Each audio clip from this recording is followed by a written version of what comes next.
Yeah, thank you, MTN. Thank you for everyone that has contributed to this. We are really grateful.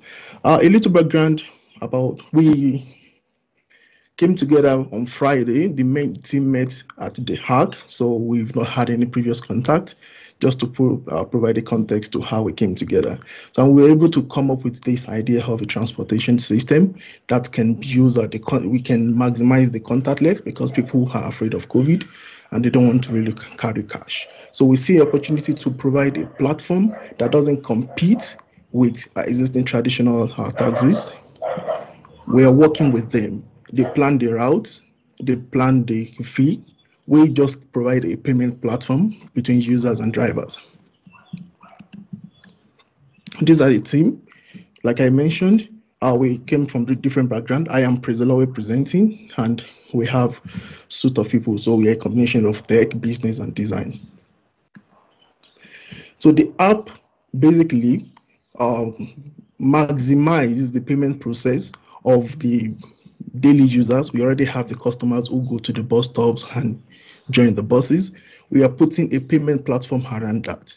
And what we will be able to do is to help drivers increase their saving culture, because on the app as well, they will be able to save. Maybe in the drivers association, they can create a group of 12 where the revenue they are generating on the app, they can group themselves into groups, and they maybe do savings. It might be weekly, it might be bi-weekly, it might be monthly, whatever route. Now, like I mentioned, it's going to be them setting the price. We're providing the payment platform. Now, the revenue generation, if I may zoom into it, is we charge a percentage, which we get from the financial institutions, like commission from Momo Money, when people charge through our app.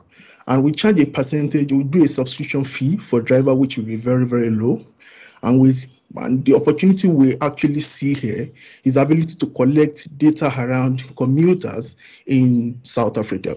And what do we do? And we can sell the data at data marketplace, apparently considering the POPI Act without infringing on people's privacy. Also on the hub, as we scale the hub, we'll be able to sell on the hub that these people can load on the hub. Maybe they can make payments, other stuff. Basically, it is a payment app, but which can be incorporated. Now, where this app is unique is the fact that it is not the architecture we are building can be scaled to any other avenues, not just transportation. The architecture around the software can be scaled into other industry, and people can also come together and save. Now, what we do with the data that we can collect from commuters' patterns, we can then begin to say if we see that 10 people actually move from a particular location, instead of a driver to go wait at the bus stop, we can encourage drivers to then go pick 10 people from that location and take them to a particular destination. Let's say people, I'm familiar with Pretoria, I'm an international student, so I don't really know the name of many places.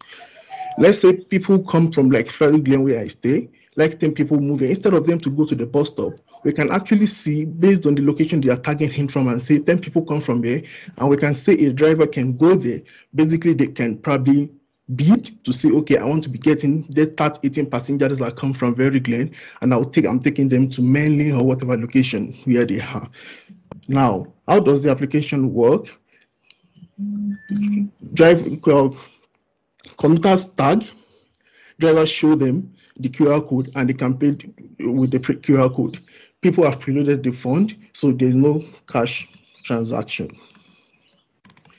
Now, like I mentioned, money that drivers are getting on the hub, they can use it to go buy fuels. We partner with filling stations so that they can buy fuel with their QR code. They can also save through this tool. For security, what we've done is to do different kind of verification for users and different kind of verification for drivers.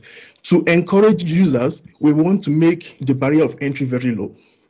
So what they just need is to use their phone number, which we are going to power with the Telenix SIM registration integration. So they just put in their name, get a verification code that is coming from our contact,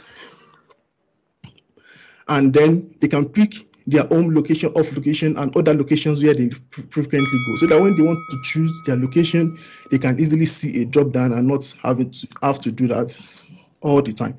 And they can choose where the type of taxi, if it is a bus or a portco, they can choose which are they paying with wallet, are they paying with card, or which using Momo. Now on the driver's side, we have added an extra layer of security.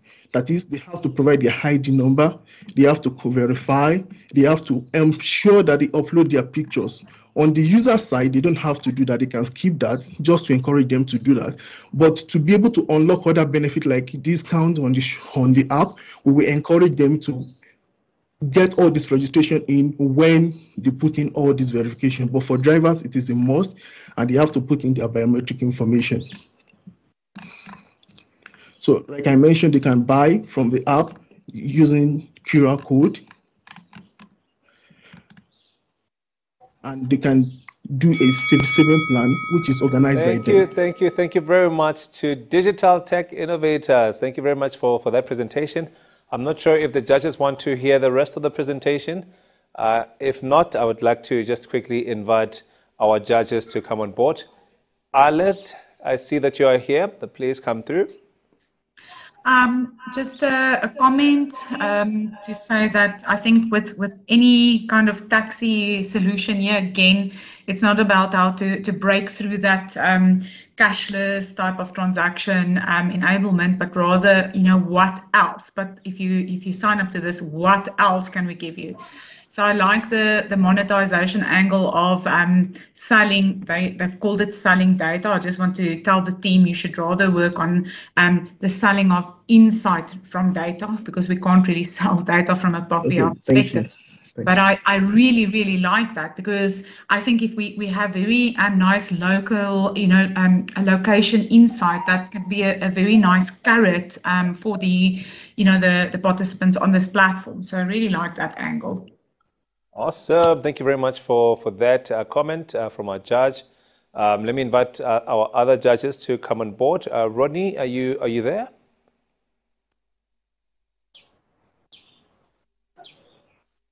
Yes, do we have? Oh, fantastic. If you can basically just show your video as well.